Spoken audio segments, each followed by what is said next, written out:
आज आईटी वालों का ज़माना चला गया, आज लेबर क्लास का ज़माना है, लेबर क्लास की डिमांड है उन देशों में। सो आप अपना लक आज आजमा सकते हैं, तो डेफिनेटली आपको आजमाना चाहिए। और जी देखिए, अगर हम एक स्टैंडर्ड प्रोसेसिंग टाइम की बात करें हर कंट्री के लिए, हर वेस्टर्न कंट्री के लिए, चाहे वो ऑस्ट्रेलिया हो, इंग्लैंड हो या फिर कनाडा हो, अमेरिका हो, तो आपको कम से कम 2 महीने का समय इस प्रोसेस के लिए लेना चाहिए। कि वहाँ पर कंस्ट्रक्शन वर्क के लिए हाहाकार मची हुई है, वहाँ पे घर नहीं है। घर किस लिए नहीं है? क्योंकि वहाँ पर लेबर नहीं है, घर बनाने वाले नहीं है। सो सेटल होने के लिए आपको एक वर्क एक्सपीरियंस चाहिए होता है। जब आपके पास मिडिल ईस्ट की एक स्टैंप लग जाती है, तो जैसे नमस्कार, मैं हूं लविशा वर्मा और आप लोग देख रहे हो दस्तक टीवी। आज हम लोग बात करने वाले हैं कि इंडियंस, नेपाली, श्रीलंकन या फिर पाकिस्तानी लोग जो कि मिडिल ईस्ट में रह रहे हैं लेकिन वो लोग जाना चाहते हैं कनाडा या यूरोप, तो वो जा सकते हैं कि नहीं जा सकते। तो आज हमारे साथ जुड़ चुके हैं बीवी वीज़ा के डायरेक्टर अमित जी। नमस्ते सर। नमस्कार। थैंक यू सो मच इतना टाइम निकाल के हमारे साथ आज पॉडकास्ट करने के लिए। Thanks for having me on the show. Sir, मेरा सबसे पहला सवाल आपसे ये है कि जो लोग मिडिल ईस्ट में रह रहे हैं, जो इंडियंस हैं, पाकिस्तानी हैं, मतलब अगर उनको वहाँ से कनाडा या फिर यूरोप शिफ्ट होना है तो वो हो सकते हैं कि नहीं हो सकते? बिल्कुल बिल्कुल, आज बहुत बड़ी पॉसिबिलिटी है। एक्चुअली पहले ये चीज़ किसी ने ट्राई नहीं किया, क्योंकि जब आप ऐसी कंट्रीज में जाते हैं मिडिल ईस्ट में खासकर, तो वहाँ पर क्या होता है कि आपके पास समय नहीं होता, आप सारा दिन काम में लगे रहते हैं। पर अब जब लोगों में थोड़ा सा, जैसे अब यूट्यूब, इंस्टाग्राम, फेसबुक पर अब लोगों को इतनी इन्फॉर्मेशन मिलती है, तो डेफिनेटली उनके मन में भी एक जिसे कहते हैं चाह होती है कि हम भी ऐसे कंट्रीज में जाएं। क्योंकि देखिए, मिडिल ईस्ट कंट्रीज में जो लोग सेटल हैं अच्छे, उनको तो मैं नहीं कहूँगा कि वो मूव करें, लेकिन बहुत सारी कंट्रीज ऐसी भी हैं जहाँ पे सैलरीज बहुत कम है। अगर हम जैसे दुबई की बात करें, दुबई में लोगों को अच्छी सैलरीज मिल रही है, लेकिन दोहा, कतर ऐसे जो देश हैं वहाँ पर 25-25, 20-20 हज़ार में भी लोग काम कर रहे हैं, और काम इतना कर रहे हैं कि उनके पास समय ही नहीं है, वो लगातार काम करते जा रहे हैं। सो ऐसे लोगों के लिए आज के समय में वेस्टर्न कंट्रीज में, जैसे हमने बात की, यूरोप, कनाडा और इवन ऑस्ट्रेलिया, न्यूजीलैंड, इन कंट्रीज में भी बहुत अच्छी अपॉर्चुनिटीज है, और अपने वर्क एक्सपीरियंस को ये डेफिनेटली यूज कर सकते हैं और इन कंट्रीज में मूव कर सकते हैं।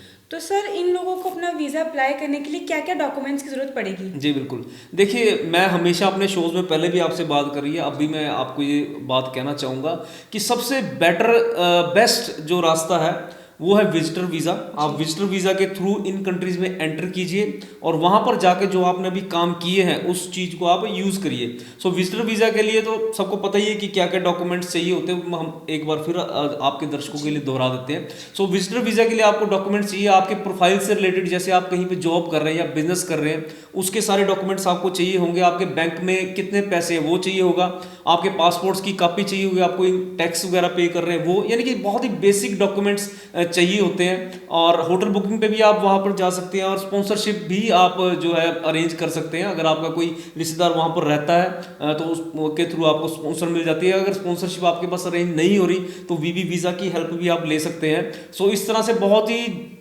लिमिटेड डॉक्यूमेंट्स लगाकर आप विजिटर वीज़ा हासिल कर सकते हैं, और वहाँ पर जाकर जो है सेटल हो सकते हैं। तो सर, जो लोग वहाँ से अप्लाई कर रहे हैं वीज़ा, उनका वर्क एक्सपीरियंस कितना काम आएगा?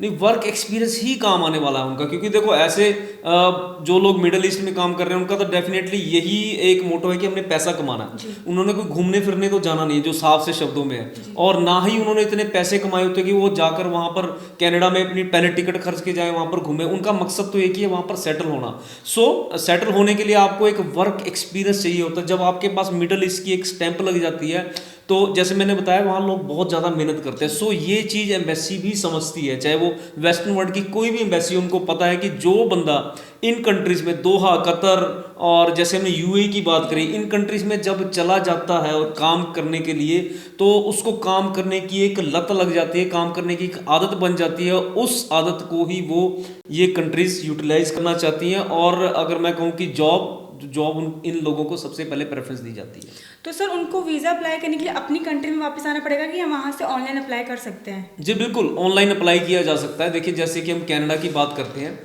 कनाडा में ऑनलाइन एप्लीकेशंस डलती हैं, और वीएफएस में जाके आपको बायोमेट्रिक्स देने होते हैं। सो यहाँ से भी अगर आप इंडिया से अप्लाई कर रहे हैं तो ऑनलाइन सारा ही प्रोसीजर जो है हो सकता है, और बायोमेट्रिक आप वहीं उसी कंट्री में जाकर, वीएफएस के सेंटर तकरीबन हर जगह ही है, वहाँ पर देके जा सकते हैं, और आपको रिजल्ट भी आपका ऑनलाइन ही मिलता है, और पासपोर्ट की स्टैंपिंग भी आपके उसी कंट्री में हो जाएगी। तो प्रोसीजर आज के समय में बहुत ही आसान है, सिंपल है, लेकिन लैक ऑफ नॉलेज की वजह से सारा मामला उलझ जाता है। सो आपके इस पॉडकास्ट के थ्रू मैं अपील करना चाहूँगा उन लोगों से उन मेरे भाई बंधु से, चाहे वो नेपाल से हो, पाकिस्तान से हो, इंडिया से हो खासकर, या श्रीलंका से भी हो, अगर उनको मेरी ये लैंग्वेज समझ आती है, क्योंकि हिंदी में हम बात कर रहे हैं, नेपाल वालों को तो आती है, पाकिस्तान वालों को भी आती है, और इंडियंस को तो खैर आती ही है। सो उनको मैं अपील करना चाहूँगा, अगर आप फंसा हुआ महसूस कर रहे हो अपने आप को, तो आज करंट सिचुएशन देखते हुए, जब हर कंट्री, वेस्टर्न कंट्री की मैं बात कर रहा हूँ, पॉपुलेशन क्राइसिस से गुजर रही है, लेबर शॉर्टेज क्राइसिस से गुजर रही है, आज आईटी वालों का जमाना चला गया, आज लेबर क्लास का जमाना है, लेबर क्लास की डिमांड है उन देशों में। सो अगर आप अपना लक आज आजमा सकते हैं तो डेफिनेटली आपको आजमाना चाहिए, और बहुत ही ज़्यादा अच्छे रिजल्ट आपको मिल सकते हैं। तो सर इसमें प्रोसेसिंग टाइम कितना रहेगा वीज़ा अप्रूव होने तक का? जी देखिए, अगर हम एक स्टैंडर्ड प्रोसेसिंग टाइम की बात करें हर कंट्री के लिए, हर वेस्टर्न कंट्री के लिए, चाहे वो ऑस्ट्रेलिया हो, इंग्लैंड हो, या फिर कनाडा हो, अमेरिका हो, तो आपको कम से कम 2 महीने का समय इस प्रोसेस के लिए लेना चाहिए। लेकिन आज के समय में रिजल्ट आपको 1 महीने में भी मिल सकता है, 15 दिन में भी मिल सकता है, लेकिन उसके लिए आपको थोड़ा सा पेशेंस बनाए रखना होगा। 2 महीने का समय मैं इसलिए कह रहा हूँ क्योंकि 15-20 दिन तो आपको अपने डॉक्यूमेंट्स रेडी करने में लग जाएंगे। तो डॉक्यूमेंट्स रेडी कीजिए, फाइल को सबमिट कीजिए, हमारे थ्रू सबमिट करवाना चाहते हैं तो वो भी लोग मोस्ट वेलकम है, वरना आप खुद भी अगर आप पढ़े लिखे हैं या आपको कोई नोन ऐसा पढ़ा लिखा है जो आपकी फाइल सबमिट कर सकता है, तो डॉक्यूमेंट की चेकलिस्ट आप वीबी वीज़ा से एनी टाइम ले सकते हैं, व्हाट्सएप करके वो आपको प्रोवाइड कर दी जाएगी। वो सारे डॉक्यूमेंट इकट्ठे कीजिए, और आप खुद भी ऑनलाइन अप्लाई कर सकते हैं किसी की हेल्प के बगैर, अगर आप थोड़े बहुते भी पढ़े लिखे, क्योंकि हर चीज़ बहुत ही सिंपल, आपको 1 रुपया भी स्पेंड करने की ज़रूरत नहीं है। मैं ये नहीं कहता कि वीबी वीज़ा के पास आके अप्लाई करो, उस कंडीशन में आओ जिस समय आपको लगता है कि एक कंसल्टेंसी की सर्विसेज की ज़रूरत है, या फिर आपके पास कुछ डॉक्यूमेंट्स की आपको समझ नहीं है कि क्या क्या डॉक्यूमेंट्स लगेंगे उसमें, उस केस में आप ज़रूर कंसल्टेंसी की हेल्प ले सकते हैं, और वो हम आपके लिए फ्री ऑफ कॉस्ट करने को तैयार है। किसी भी तरह की हेल्प चाहिए वो हम आपके लिए फ्री ऑफ कॉस्ट करेंगे, लेकिन अगर आप वीज़ा एप्लीकेशन फाइल हमारे से लगाने जा रहे हैं तो उसके बहुत ही नॉमिनल और जेन्युइन से चार्जेस हम करते हैं, लेकिन फिर भी मैं अपील करूंगा अगर वो आप खुद कर सकते हैं तो आप जरूर करिए। तो सर अगर ये लोग विजिटर वीज़ा से अप्लाई करते हैं तो इनको दूसरी कंट्री में जॉब मिलने का कितने चांसेस रहेंगे? देखिए, इस चीज़ को मैं पहले भी उस हिसाब से आपको जैसे एक्सप्लेन किया कि आज वहाँ पर लेबर की शॉर्टेज है बहुत ज़्यादा, उनको वो लोग चाहिए। मान लीजिए आज कोई विजिटर वीज़ा पर कनाडा में उतरा है, तो कनाडा में पूरी दुनिया जानती है कि वहाँ पर कंस्ट्रक्शन वर्क के लिए हाहाकार मची हुई है, वहाँ पे घर नहीं है। घर किस लिए नहीं है?